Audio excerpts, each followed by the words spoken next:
नमस्कार। मार्केट की बात करते हैं, शेयर बाजार की बात करेंगे और पीएफसी के बारे में बात करते हैं। पावर फाइनेंस कॉर्पोरेशन लिमिटेड के बारे में बात करेंगे। पब्लिक सेक्टर कंपनी है और पावर सेक्टर के लिए इसका कामकाज है, फाइनेंस का कामकाज है। शेयर प्राइस है 375 में। पिछले एक साल का रिटर्न माइनस है 16% का और 5 साल का रिटर्न है 390% का। तो जो निवेशकों ने लॉन्ग टर्म से अपने पोर्टफोलियो में रखा है तो निवेशकों को लाभांश मिला है।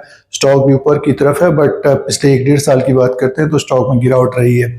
और बात करेंगे इसके दूसरी तिमाही के नंबर्स के बारे में बात करते हैं। साथ में कंपनी ने डिविडेंड का अनाउंसमेंट किया है, तो जो डिविडेंड का डिटेल है उसके बारे में बात करेंगे। इसका जो डिविडेंड यील्ड है लगभग 4 से 5%, 6% का रहता है।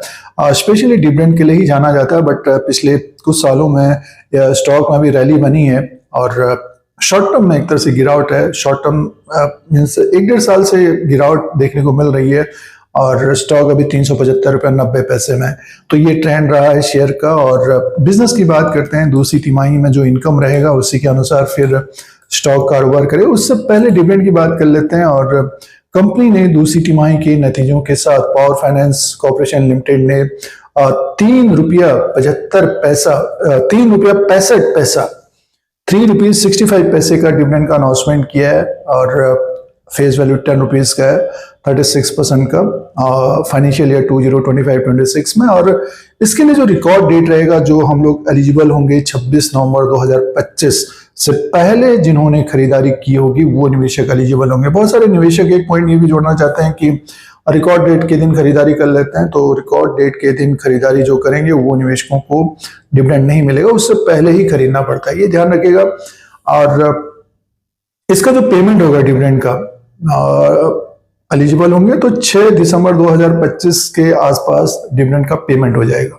तो ये डिविडेंड का डिटेल है पीएफसी का और निश्चित है डिविडेंड मिलेगा रिकॉर्ड डेट के अनुसार 3 रुपया 65 पैसे का। अब बात करते हैं इसके बिजनेस की बात करते हैं, तो पावर फाइनेंस कॉर्पोरेशन लिमिटेड का ये बिजनेस हुआ है 30/9/2025 में जो अपडेट आया है। रेवेन्यू फ्रॉम ऑपरेशन का 13,472 करोड़ का इसका रेवेन्यू है। और कंपनी का देखिए जो टोटल रेवेन्यू फ्रॉम ऑपरेशन है 14,755 करोड़ का है। टोटल इनकम है 14,756 करोड़ का। 13,776 करोड़ का इससे पहले क्वार्टर में रेवेन्यू था, टोटल इनकम था। एक साल पहले 13,215 करोड़ का था। तो देखिए 13,215 करोड़ से बढ़कर 14,756 करोड़ का इसका टोटल इनकम है।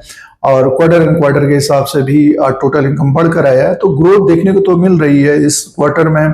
और एक्सपेंसेस की बात करते हैं 9,216 करोड़ का एक्सपेंसेस, थोड़ा बहुत बढ़ा है ये। तब भी प्रॉफिट का जो अपडेट आया है, प्रॉफिट फॉर द पीरियड का जो अपडेट है कंपनी का 4,461 करोड़ का है। 4,501 करोड़ का इससे पहले क्वार्टर में था।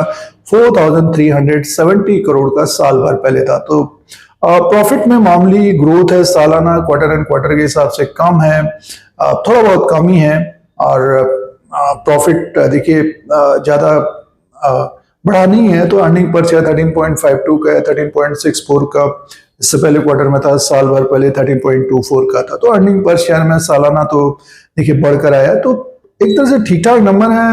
एक्सपेंसेस ज्यादा होने के कारण प्रॉफिट कम रहा है इस क्वार्टर में, तो थोड़ी बहुत ग्रोथ है, एक्स्ट्रा ऑर्डिनरी नंबर तो नहीं है। अब बात करते हैं इसके फंडामेंटल पॉइंट्स की बात करते हैं। और जो निवेशक खरीदना चाहते हैं या फिर पोर्टफोलियो में रखा है तो उसके अनुसार बात करते हैं कि जो बिजनेस और फंडामेंटल पॉइंट्स के अनुसार क्या वैल्यूएशन है नहीं है शेयर में। देखिए 1,25,552 करोड़ का इसका मार्केट कैप है। फेस वैल्यू 10 रुपीज का, बुक वैल्यू पर शेयर 384 का है। डिविडेंड यील्ड है 4.15% का। ईपीएस है 99 का और पी रेशियो 3.81 का है। तो बुक वैल्यू पर शेयर के नीचे स्टॉक कारोबार कर रहा है। 384 का बुक वैल्यू है, स्टॉक 370 के आसपास है। तो वैल्यूएशन है शेयर में। और फाइनेंस वाली कंपनी है और डेब्ट टू इक्विटी है 8.25 का। तो आगे देखिए अभी पावर में काफी डिमांड बढ़ेगी और उसमें भी फिर फाइनेंस होगा, तो इसका रेवेन्यू और प्रॉफिट बढ़ता हुआ नजर आएगा। अभी के अनुसार भी देखें तो एक तरह से वैल्यूएशन है और कंपनी का डिविडेंड यील्ड भी ठीक है। एक तरह से देखिए जो फिक्स डिपॉजिट या बैंक में रखते हैं हम लोग, उससे ज्यादा ही डिविडेंड मिल जाता है साल भर के अनुसार, तो आसपास मिल जाता है। तो ये पावर फाइनेंस कॉर्पोरेशन लिमिटेड को स्पेशली डिविडेंड के लिए ही जाना जाता है, जो नए निवेशक निवेश करना चाहते हैं। और रैली बनती है बाजार में, तो इस पर भी रैली बनेगी। पिछले 2-3 साल के अंदर एक रैली बनी थी, बट 1.5 साल के बाद देखिए दिसंबर में ये 500 के ऊपर था। आज के अब दिसंबर आ गया, 1 साल में तो नीचे की तरफ है। तो अपने अनुसार देखें क्या करना है। पावर फाइनेंस कॉर्पोरेशन लिमिटेड में जानकारी लें तभी निवेश करें दोस्तों। तो ये पावर फाइनेंस कॉर्पोरेशन लिमिटेड के बारे में जानकारी थी। इस तरह की जानकारी के लिए, अपडेट्स के लिए Dheeraj Singh stocks bull beer को सब्सक्राइब करें, लाइक करें, शेयर करें, कमेंट करें। धन्यवाद।